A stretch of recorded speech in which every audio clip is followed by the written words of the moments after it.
매일 아침을 뉴스로 깨웁니다. 신율의 출발 새아침. 우려와 반대 사이. 예전에 냉정과 열정 사이라는 영화를 떠오르게 하는 이런 일이 바로 어제 있었습니다. 안심번호 문제에 대해서 청와대는 반대했다고 하고 김무성 새누리당 대표는 반대했다는 기억이 없고 우려를 표명했다. 이런 주장을 서로 했기 때문인데요. 이런 진실게임의 상황은 김 대표가 공방은 이제 그만하자 이렇게 청와대 측에 제안하면서 일단 수면 아래로 숨어 들어가는 양상입니다. 하지만 이 문제는 언젠가는 다시 수면 위로 떠오를 것이 확실합니다. 이 문제는 그냥 넘어갈 수 없는 권력에 관한 문제이기 때문입니다. 어쨌든 국민의 입장에선 정당들의 공천 문제까지 이제 신경을 써야 하는 처지에 놓이게 됐는데요. 이것이 우리 정치의 코미디인 것 같습니다. 국민을 항상 입에 달고 사는 우리 정치권에서 먹고 사는 문제 때문에 고민해야 하는 국민들 존재하지 않는 것 같습니다. 신율의 출발 새 아침, 오늘 순서 시작합니다.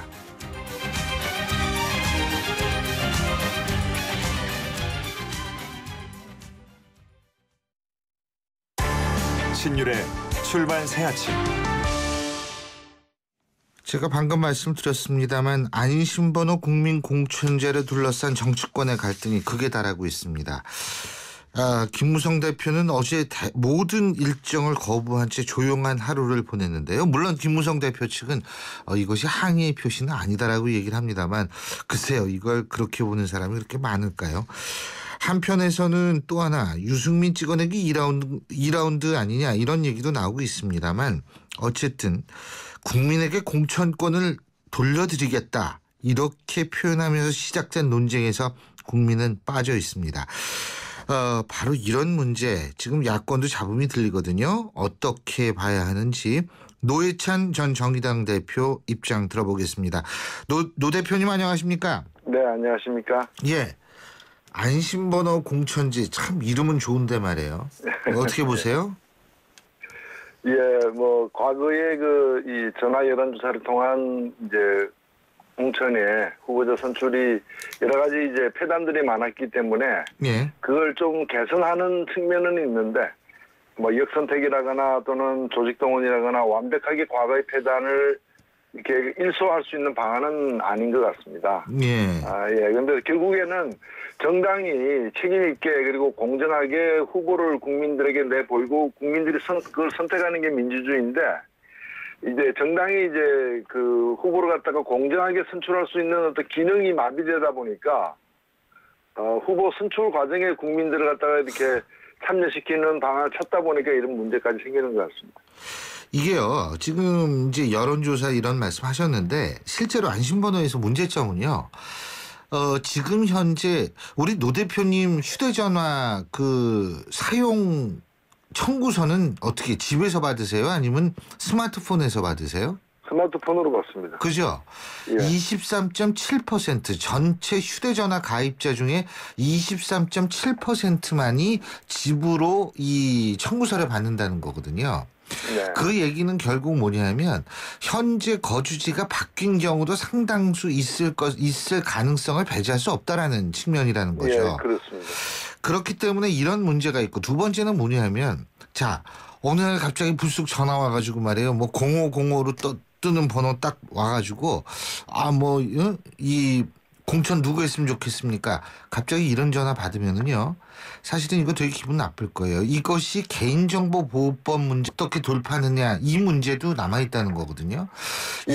이런 문제도 이걸 어떻게 해야 됩니까? 그렇죠. 사실은 그 여론조사 응답률 자체가 유선전화든 무선전화든 가리지 않고 매우 낮습니다. 네. 2%에 불과하다고 하는데 그러다 보니까 이제 그 경쟁이 치열한 어떤 지역에서는 한 300~400명만 예. 저도 사실 그런 그 실제 상황을 본 적이 있는데 예. 일당 7만 원 주고 예.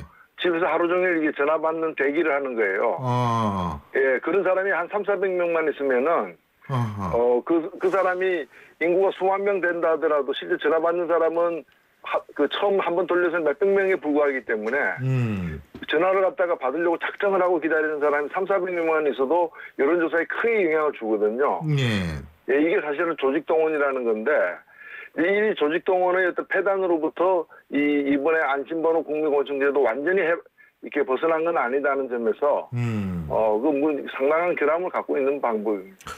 그럼 청와대가 이제 우려를 표명하지 않았습니까? 그리고 뭐 청와대가 우려를 표명했다 아니다 우린 반대했다 뭐 이거 가지고 하는데 이거 사실 국민들이 볼 때는 그다지 관심 가는 건 아닌데 이 청와대가 지금 지적하고 있는 것 이거 어떻게 보세요?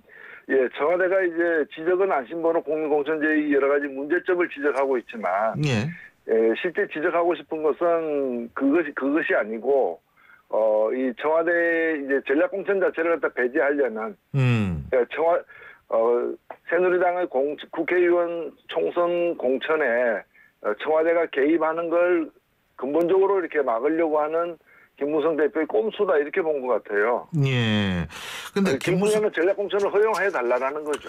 김무성 대표는 지금 청와대가 공천에 영향을 미치는 것을 막으려고 한다. 그러면 그거는 진짜 국민에게 공천권을 돌려주기 위해서일까요? 아니면 본인에 있어서의 정치적 입지 강화를 위해서일까요? 뭐 앞에 것은 명분이고 뒤에 것은 이제 실제 실리겠죠. 네, 그렇죠. 자 그렇다면 지금 이 소위 말해서 이 노 대표께서 생각하실 때요. 지금 김무성 대표가 제2의 유승민 대표가 될 것이다. 뭐 이런 분석도 나오는데 이런 데 동의하십니까? 저는 그렇게 안 보고요. 예. 제가 뭐 그 개인들의 어떤 거치나 다 내밀한 것까지 다 예상하기는 힘들지만은 예. 밖에서 볼 때는 유승민 원내대표는 좀 안 되면 부러지는 스타일이고 김무성 대표는 이렇게 휘어지는 스타일이기 때문에 예. 결국에 타협하지 않을까 저는 그렇게 생각합니다. 그 타협 정도라는 거는 결국은 전략공천 20에서 30% 정도를 인정한다. 이렇게 이 정도 선이라고 보시는 거예요? 일단은 그간의 그 김무성 대표의 공약 사항이기도 했던 예. 오픈 프라이머리와 이 전략공천 배제라는 어떤 원칙이 있음에도 불구하고 이 공천 룰 확정을 당내 특별기구를 만들어서 정하기로 했거든요. 예. 그 자체가 그 특별기구에서 적절한 이제 서로 명분과 실리를 챙기는 그런 타협점을 만들어보자라는 취지가 아닌가 그렇게 보여집니다. 예. 자, 이 여야의 합의 과정 잠깐만 여쭤볼게요. 합의가 아니라 참 협의라고 그러죠. 이 추석 연휴 때 김무성 대표하고 문재인 대표가 만났습니다. 근데 저는 사실 어떤 생각이 드냐면 여기서 갑자기 이 오픈 프라이머리 국민공천제 안심번호제 이 얘기만 나왔지 가장 좀 야당이 요구했을 법한 권역별 비례대표 문제나 석패율 문제는 안 나온 것 같아요. 어떻게 보십니까? 아마 뭐 견해 차이가 크기 때문이기도 하지만은 그런 점에서 가장 중요한 문제에 대해서는 합의를 만들어내지 못하고 대단히 부차적인 어떤 당내 공천 문제와 관련해서 이제 뭐 유일하게 합의를 한 셈이 됐던 거는 상당히 유감스럽습니다. 사실은 정의당 입장에서 볼 때에는 가장 관심을 가질 수밖에 없는 것이 권역별 비례대표제의 도입 여부 아니겠습니까? 예, 그렇습니다. 지금 한 52%의 지지를 가지고서 90% 이상의 의석을 싹쓸이하는 영호남 지역에서의 그 승자 독식 선거 제도는 어느 당이 유리하냐를 떠나가지고 민의를 왜곡하는 가장 큰 이 두 정당 새누리당 새정치연합의 기득권이거든요. 다들 정치 혁신을 얘기하면서 자신이 가진 가장 큰 기득권을 안 내놓고 지역 말단을 가지고서 이렇게 혁신 운운하고 있는 현재 상황이어서 예. 제가 볼 때는 의원 정수 문제보다도 이 선거제도 문제, 승자 독식 선거제도를 타파하는 것 이것 때문에 사실은 공천 파동도 일어나는 거거든요. 막대기를 꽂아도 당선되는 상황이 되니까 이 공천을 둘러싸고 그렇게 이제 혈투를 벌이고 있는 거라는 거죠. 네, 그런 점에서 저는 모든 문제를 갖다 풀 수 있는 첫 단추는 현재 그 승자 독식 선거제도를 갖다가 권역별 비례대표제 등 그 중앙선관위가 좋은 안을 모처럼 내놔지 않았습니까? 네. 예, 그 중앙선관위원 중심으로 이렇게 바꿔 나가는 것으로부터 시작돼야 된다 이렇게 봅니다. 그렇군요. 자, 근데 어쨌든 이제 지금 이 김무성 대표와 청와대에 있어서의 갈등 관계라는 것이 지금 현재는 수면 아래로 가라앉아 있습니다만 뭐 이것이 언젠간 다시 떠오르긴 떠오르겠죠. 예. 근데 이렇게 대통령과 이 여당 대표 혹은 이른바 차기 권력을 꿈꾸는 사람들 사이에 끊임없이 갈등이 벌어지는 이유가 뭘까요? 예, 기본적으로 뭐 대통령의 정당관에도 영향이 좀 있다고 보고요. 예. 정당을 이제 좀 독립적이고 자율적인 그런 당내 민주주의가 실현되는 조직으로 이 대응하기보다는 뭐 청와대 여의도 지사 정도로 이렇게 보는 대통령이 이제 최고 권력자니까 대통령 생각대로 당도 움직여줘야 된다라는 그런 생각에서 대통령은 벗어나 있지 않은 것 같고요. 네. 그런데 당내 현실을 보면은 뭐 대통령의 의중을 갖다가 헤아려서 따를 사람은 오히려 소수파지 않습니까? 예. 뭐 이런 이제 현실의 어떤 모순 관계 때문에 계속해서 이제 잡음이 좀 벌어지고 있는 것 같습니다. 근데 지금 어쨌든 이게 일부에서는 너무 독보적인 존재만 존재해서 그렇다. 그러니까 이제 친박들도 우리도 대선 후보감이 있다 이런 식으로 나오고 그 중에서 거론되는 분 중에 한 분이 바로 반기문 유엔 사무총장인데요. 그죠? 반 총장도 그저 유엔에서 박근혜 대통령 만나서 같이 뭐 박근혜 대통령 새마을운동 얘기하니까 본인도 새마을운동 얘기하고 이렇게 취임새도 넣고 이러는 것 같은데 어떻게 보십니까? 예, 뭐 서로가 서로에게 필요한 존재라는 걸 갖다가 확인하는 그런 자리였던 것 같습니다. 필요한 존재다. 어떤 의미죠? 예, 지금 그 광경을 보면은 반기문 총장도 반기문 총장을 이제 대선 후보의 어떤 여러 반열에 올리고 싶어하는 이제 친박계의 속셈도 드러났다고 보고요. 네. 그리고 반기문 총장도 또 그 상황을 굳이 마다하지 않고 이렇게 그 상황을 이제 긍정적으로 받아들이는 태도가 아닌가 이렇게 보여집니다. 긍정적으로 받아들인다는 거는 반기문 총장도 나름대로 대선에 한번 나올 꿈이 있다 이렇게 볼 수도 있다 이 말씀이시군요. 예, 뭐 꿈이 그런 가능성을 완전히 배제할 수도 있을 터인데 예, 이제까지 그렇게 하지 않은 것 같습니다. 그렇게 하지 않은 것 같다. 자, 만일 반기문 총장이 대선 후보가 되면 어떻게 생각하십니까? 대선 후보감, 대통령감으로. 여론조사상으로 보면은 아직까지는 상당한 경쟁력을 갖고 있는 것으로 보여지고 사실 이제까지 그 유력한 여권 내 대선 주자 후보들 중에 그 친박계라고 이렇게 분류될 수 있는 사람이 없었던 거에 본다면은 친박계 인사는 아니지만은 친박계에 의해서 옹립되는 그런 후보가 될 수도 있지 않느냐 이래 보여집니다. 예, 그러면은 어떻게 그 대통령감으로는 반기문 총장 어떻게 훌륭한 대통령감이라고 보십니까? 뭐 국민들이 판단하신 문제라고 생각합니다. 그렇군요. 자, 그리고요 오늘 아마 선거구획정위가 최종 그 지역구 숫자를 발표하는 모양이에요. 1차는 244에서 249석이었는데요. 국민에 대한 약속으로는 오늘 발표를 해야 되는데 지금 이 부분과 관련해서는 여야의 형식은 선거구획정위원회가 이제 발표하는 걸로 돼 있지만 선거구획정위원회는 1차 안을 던져놓은 상태이고 여야 합의로 넘겨진 상태인데 지금 여야가 여기서 합의를 아직 못하고 있는 상황이기 때문에 오늘도 또 넘길 것 같습니다. 오늘 넘길 것 같다. 그럼 두고 봐야 되는데 어쨌든 지금 이제 야권이 막 쪼개지잖아요. 지금 천정배 신당, 박주선 신당, 박준영 신당 지금 막 이렇게 쪼개지고 있는데 어떻게 이거 나중에 총선 때는 좀 합해지고 정의당하고도 연대를 해야 되고 이렇게 돼야 된다고 보세요? 예, 정의당은 야권 연대는 이번 총선 승리를 위한 필수라고 저는 생각을 하고 있는데 이 기존에 있던 당이 자꾸 쪼개지면 야권 연대는 그만큼 더 힘들어지는 거죠. 예, 그렇기 때문에 상당히 우려를 하고 있는 상황입니다. 근데 그게 쪼개지는 이유가 새정치민주연합 내에서의 친노 패권주의 때문에 그렇잖아요. 그렇게 보지 않으세요? 서로 이해관계 때문에 그런 거죠. 그러니까 이해관계 때문에. 예, 그렇죠. 공천을 보장받기 위해서는 밖에 나가는 것이 그나마 가능성이 더 있다면은 밖에 나가는 사람들이 있는 거 그런 거죠. 예. 그 공천 말씀하셨으니까 노 대표님께서도 출마하실 거죠? 예, 저야 뭐 당에서 나가라면 어디든 나가야 되는 처지죠. 예, 어디든 나가야 된다. 그 문재인 대표도 비슷한 얘기했던데요. 그렇습니까?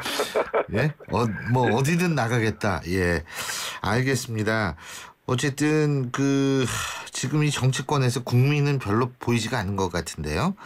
명분으로서 핑계거리로서 국민을 팔지 말고 진짜 어려운 상황에 빠진 국민들을 한 번쯤이라도 진정한 마음으로 생각할 수 있는 그런 정치권이 됐으면 좋겠네요. 오늘 말씀 여기까지 듣죠. 고맙습니다. 네, 감사합니다. 예, 지금까지 노회찬 전 정의당 대표였습니다. 지금 7시 31분 10초 지나고 있는데요. 자, 교통 상황 알아보죠. 박화영 캐스터. 네, 신율의 출발새 아침 교통정보입니다. 올 가을 들어 가장 쌀쌀한 날씨입니다. 보온에 신경 쓰시면서 출근하셔야겠는데요. 서남 지역 국회대로 따라 여의도 들어가는 길 신월 나들목에서 많이 밀려 있고요. 목동교 위로 이동하기 어렵습니다. 영등포구청에서 영등포 전화구까지 다시 여의 2교에서 국회의사당 쪽으로 가기 어려운 상황인데 반대 부천 쪽으로는 사고가 있었습니다. 경인고속도로 입구와 목동교 사이 1차로에 4중 추돌 사고가 났는데 지금 끝차로에 검은색 차량들과 사고 관계자들이 여러 명 도로에 나와 있는 상태입니다. 사고 지점을 지나는데 이후로 경인 지하차도까지도 차도 많은 상태입니다. 끝으로 성산로는 사천교 삼거리에서 연희나들목 지나면서 속도 내려갑니다. 신율의 출발새 아침 교통정보였습니다. CEO 금난세입니다. 꿈꾸는 젊음은 아름답고 도전하는 열정은 성공을 부릅니다. 파이팅 하세요. 그리고 여러분의 미래를 기록하세요. 성공을 위한 CEO 금난세 씨의 노력은 매일매일 양지 다이어리와 함께합니다. 나의 역사 속엔 언제나 양지 다이어리. 철근이 부족해요. 지게차 없어요. 인력이 부족해요.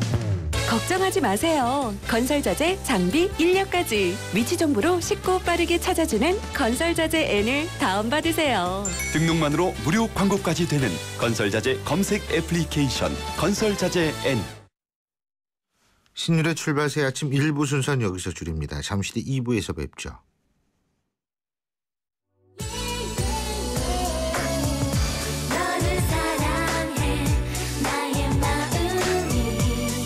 안녕하세요. 라이라이리 엄마 SS의 슈입니다. 팬들과 함께하는 음악의 무대에 못지않게 일상이 가득한 인생의 무대에서도 열정과 진심이 가장 중요한 것 같아요. 24시간 열정과 진심으로 채운 음악, 뉴스, 시사 프로그램까지 94.5MHz YTN 라디오는 가장 감동적인 삶의 무대입니다.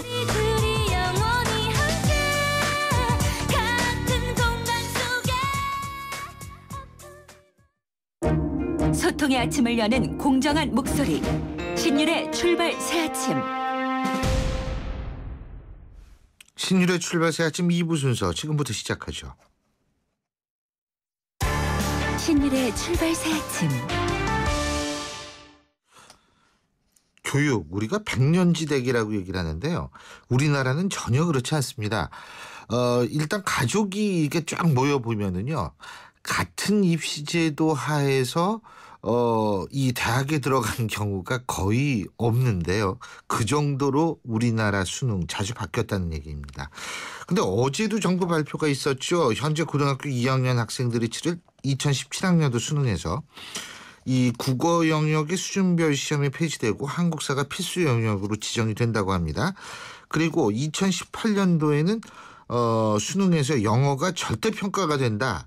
이렇게 지금 발표가 됐는데 이렇게 되면 어떤 변화가 일어날까요? 일부에서는 오히려 다른 과목 사교육이 집중될 것이다. 이런 우려가 나오고 있는데 전문가와 좀 자세히 알아보겠습니다. UA 중앙교육의 이만기 평가이사 전화 연결되어 있습니다. 안녕하십니까? 네, 반갑습니다. 이만기입니다. 예. 영어 절대평가 2018학년도 수능부터 도입이 된다고 그러는데 이게 이제 그러니까 몇 점 이상이면 전부 1등급 뭐 이런 거죠? 그렇습니다. 지금은 이제 상대 평가라고 그래서 4% 뭐 11% 등급을 받는 건데요. 2018서부터는 이제 점수제로 나가서 90점 이상은 무조건 1등급, 80점은 2등급 이런 식으로 점수를 받게 되어 있습니다. 그러니까 절대 성취 점수에 따라서 등급이 달라지는 그런 상태로 바뀌게 됩니다. 예. 그러니까 이게 결국은 지금 상태로 이렇게 본다면 1등급 받으려면 몇 점 정도 받아야 되는 거죠? 지금 1등급은 지금은 이제 4%가 1등급이기 때문에 4%. 그때 시험의 난도에 따라서 그 점수가 달라지는데요. 앞으로는 무조건 90점만 받으면 1등급을 받게 되어 있기 때문에 더 지금보다 쉬워지는 거죠. 1등급 숫자가 늘게 돼 있습니다. 그래서 한 15% 정도 받을 수 있다 그러더라고요. 1등급은. 작년 수능으로 따지면 한 15% 정도가 되고요. 예. 올해 쉽게 치러진 9월 2일 날 모의평가대로 하면은 네. 한 24% 정도가 24%. 1등급을 받기 때문에 4분의 1 1등급이네. 그렇습니다. 그죠? 현행대로 하면은 3등급을 받았던 학생들까지도 1등급을 받게 됩니다. 예. 어떻게 보세요? 이런 거 방향 잘 잡은 겁니까?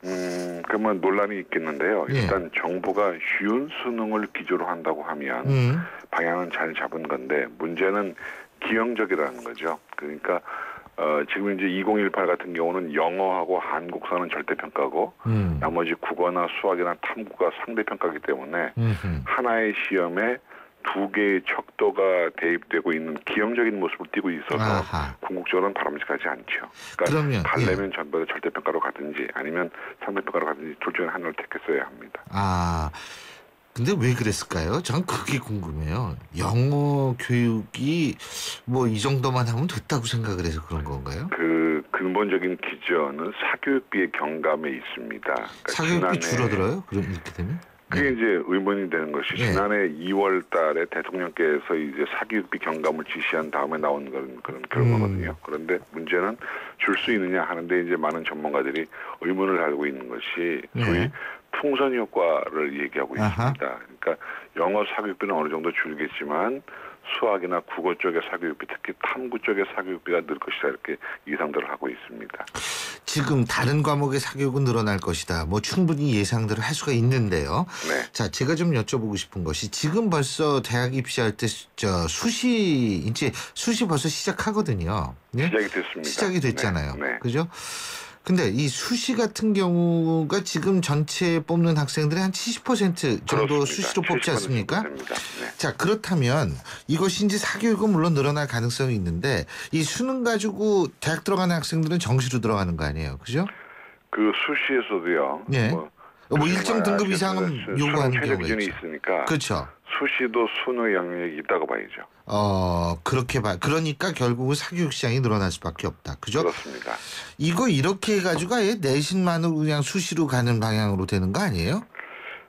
지금 이제 뭐 정부에서도 권장하는 것이 수시가 4가지 요소를 체크하게 돼 있거든요. 네. 그러니까 학생부 교과 내신이죠. 그다음에 학생부 종합 종로 입학사정관전형입니다. 그다음에 논술 실기인데 지금 학생부 교과가 14만 명 정도를 뽑게 돼 있습니다. 예. 그래서 상당히 많긴 많지만 중요한 사실은 서울에 있는 주요 대학들은 학생부 교과가 적고 내신과 비교과 면접으로 뽑는 학생부 종합이 훨씬 많아요. 그러니까 내신만 가지고 간다고 보기도 좀 어색함이 있는 그런 제도가 지금 돼 있습니다. 아, 그렇군요. 자, 그리고 또 한 가지 제가 궁금한 게 지금 외고 같은 특목고 말이에요. 특히 네. 이제 외고죠. 이 외고 과거에는 굉장히 입시 경쟁률이 높았고 과거에는 외고 들어갈 때 수학 시험도 사실 봤거든요. 그렇죠. 근데 전 과목을 다 봤죠. 그죠. 근데 요새는 이제 그렇게 못 하잖아요. 네. 그러면은 사실 외고에 대한 어떤 매력이 좀 많이 떨어지고 외고도 좀 대학 들어가기 힘들어진 상황 되는 거 아니에요? 어떻게 보십니까? 그런 그 예상들을 하는 분들이 계시는데 저는 그렇게 보지 않는 것이 예. 외고에 진학하는 엄마들의 생각이 뭐냐면 예. 영어를 잘하기 위해서 외고에 진학하는 건 아니고요. 그렇죠. 그러니까 외고에 가면 소위 그 학생부 종합에서 비교과 준비가 수월하든가 예. 아니면 우수한 교육 환경이나 교육 과정 혹은 비슷한 학생들끼리의 선의의 경쟁, 예. 협동속 이런 것 때문에 외고를 보내는 거기 때문에 예. 제가 볼 때는 영어 절대평가의 실시 여부하고 외고나 국제고의 선호도하고는 연관이 없다 이렇게 저는 생각하고 있습니다. 아, 그렇군요. 실제로 제가 엄마들을 어저께 만나 뵈도 예. 전부 다 뭐 그 외고를 안 보내겠다는 엄마는 없더라고요. 그리고요. 제가 또 하나 여쭤볼 것이 지금 이제 영어의 변별력은 거의 없어진 거나 마찬가지잖아요. 그렇습니다. 4명이 1명이 1등급이에요. 뭐. 그렇습니다. 그러면은 과거에 이제 대학에서 논술 시험 보듯이 네. 영어 시험을 본고사 비슷하게 해가지고 옛날에 본고사 있었죠. 그렇습니다. 이렇게 될 가능성은 없나요? 이제 대학들이 그걸 요구하고 있죠. 그러니까 논술 시험에 영어 지문을 출제한다든가 네. 아니면은 특기자를 다시 영어 특기자를 부활한다거나 예. 아니면은 영어에다가 무슨 뭐 다른 뭐 대체 시험을 평가를 집어넣는다거나 이런 걸 대학은 요구할 가능성이 높고요. 정보로만 막으려고 하기 때문에 그 대학별 고사를 사이에 두고 정부와 대학 간에 아마 갈등이 뭐 시작이 될 거라고 보고 있습니다. 그리고 제가 걱정되는 게 또 하나가 뭐냐면 사교육 줄이는 건 전적으로 찬성이죠. 200% 찬성인데 네. 문제는 말이에요. 이게 학생들의 학력이 너무 떨어질 경우에는 네. 대학이 고등학교 거를 가르쳐야 되는 현상이 벌어지거든요. 그러니까 예를 들면 그렇죠. 이과에서는 공업수학을 가르쳐야 되는데 네. 공업수학이 아니고 이게 공대 교수들한테 내가 들은 건데 공업수학이 아니고 이 고등학교 미적분 가르치는 경우가 많다는 거예요. 그렇습니다. 네. 이렇게 될 우려는 없을까요? 지금 이제 많은 또 전문가들이 얘기하고 있는 것이 예. 이렇게 되면은 영어 격차가 생기면서 예. 고등학교에서 영어 교육은 약간 뒤로 후퇴를 하고 대신 대학에서의 영어 교육이 활성화되면서 사교육비 시장이 중고등학교는 줄겠지만 이 대학 영어 다시 말하면 이 성인 영어 시장은 늘 거라는 걸 예상하는 분들이 있습니다. 그렇군요. 네. 예, 어쨌든 참 우리나라는 좀 그만 바뀌었으면 좋겠다는 생각은 많이 합니다. 수능. 맞습니다. 예, 이렇게 바뀌어가지고 전문가 되시는 분들도 얼마나 힘드시겠어요, 이거. 전문가들은 좋죠. 뭐 할 일이 생기니까 좋은데 그런가요? 교육적으로 봐서는 사실 바람직한 건 아닙니다. 예, 조금 지겨울만 하면 또 이게 바뀌고 이러니까. 그렇습니다. 잘 알겠습니다. 네네네. 오늘 말씀 여기까지 듣죠. 고맙습니다. 네, 고맙습니다. 예, 지금까지 UA 중앙교육의 이만기 평가이사였습니다.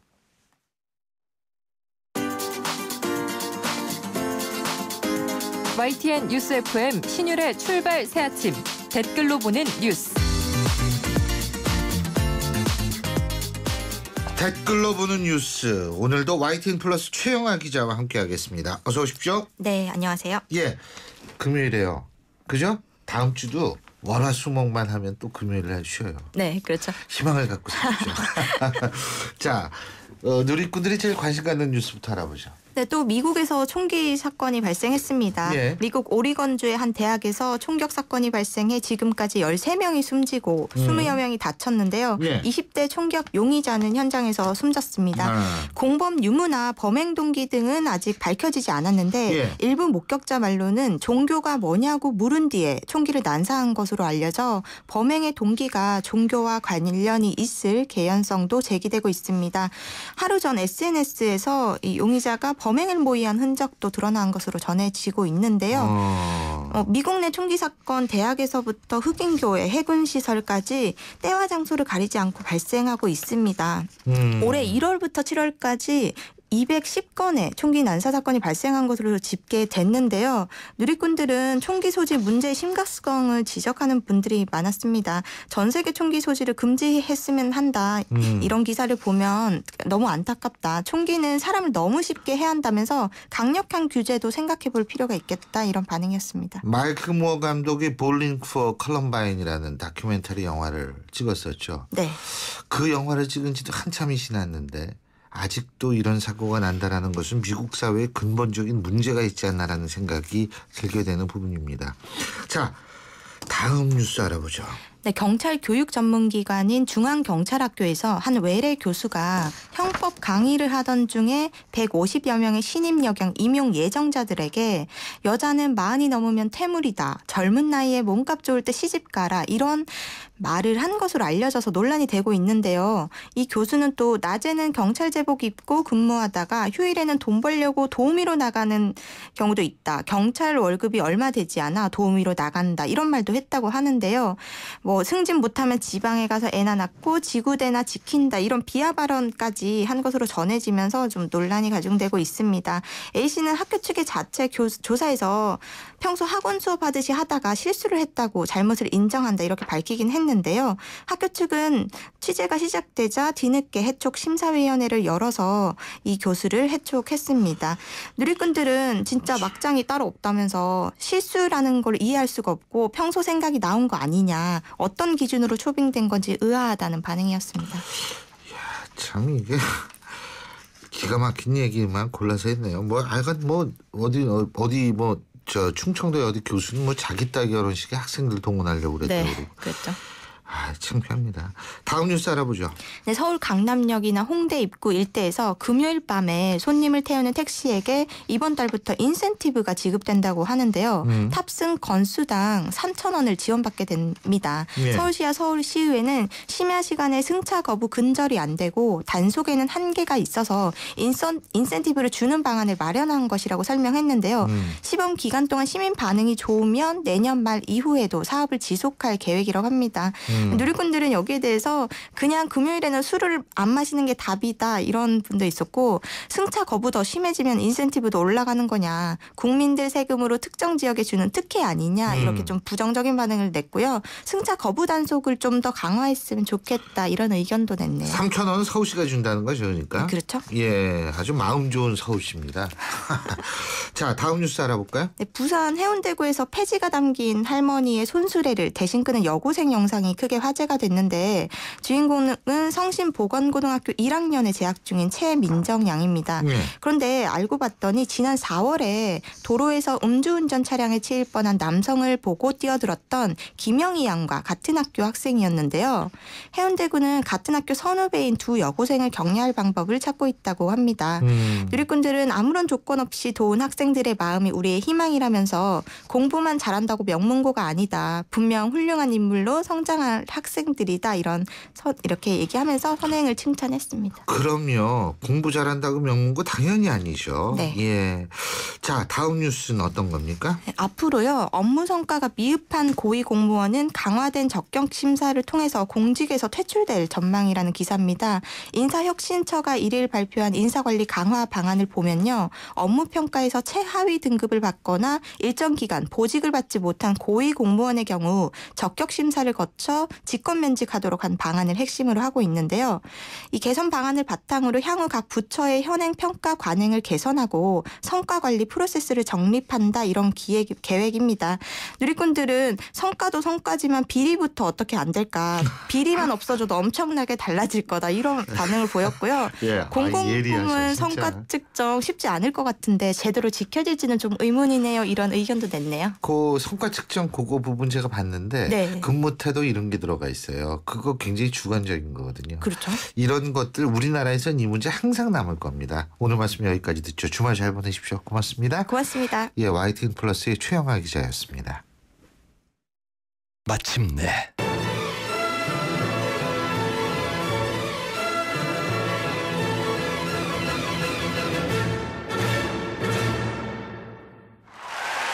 숨이 멎을 듯한 절정에 살다. 반포 센트럴 푸르지오 서밋 10월 오픈. 대우건설. 속초에서 처음 만나는 아이파크의 특별한 가치, 동해바다와 청초호의 전망에 설악산을 품은 자리, 광역교통망으로 더 빨라진 서울 수도권, 마침내 명품 휴양 주거단지가 완성됩니다. 아이파크가 가장 아름다울 자리, 속초 아이파크 033-638-9666 10월 분양 현대산업개발. 트랙스타 시작! 국민 모두 함께 하나, 둘, 셋, 넷. 21번 크게 마시고 가슴을 활짝 펴세요. 한 걸음, 두 걸음, 국민 모두 함께 걸어가요. 지금까지의 아웃도어를 넘다. 대한민국 국민이라면 스타, 트랙스타. 인터넷을 누른다. 검색창에 지역과 업종을 입력한다. 홈페이지 하단을 드래그한다. 전화번호를 발견한다. 전화를 건다. 복잡해! 지역번호와 114를 누르세요. 114 번호만 누르면 검색보다 쉽다, 빠르다. 지역번호 누르고 114. 한강 신도시에 공원을 품은 이 편한 세상이 옵니다. 은여울 공원을 앞마당처럼 누리고 2018년 개통 예정인 김포 도시철도 프리미엄을 기대하는 곳. 더 좋아질 한강 신도시를 만나세요. 이 편한 세상 한강 신도시 2차 10월 8일 오픈. 031-997-2778 주식회사 3호. 여기 슈퍼맨 같은 히어로를 꿈꿀 수 없는 아이들이 자신의 생명을 구해줄 진짜 히어로를 기다립니다. 세이브 더 칠드런 해외 결혼 후원으로 아이들의 히어로가 되어주세요. 아이와 하나, 두 명의 삶이 행복해집니다. 전화 1899-7325 1899-7325. 민호는 페이코 앱을 깔고 팀원이 5,000원을 충전했다. 버스 720원, 편의점 1,000원, 버거 3,000원을 결제하면 얼마가 남을까? 280원. 문화상품권 3,000원. 페이코 앱 깔고 팀원이 3번 결제하면 문화상품권 3,000원이 10월 22일까지 자세한 내용 페이커앱 참조. 신율의 출발 새 아침 2부 순서는 여기서 줄입니다. 전 8시 10분 3부에서 다시 뵙겠습니다.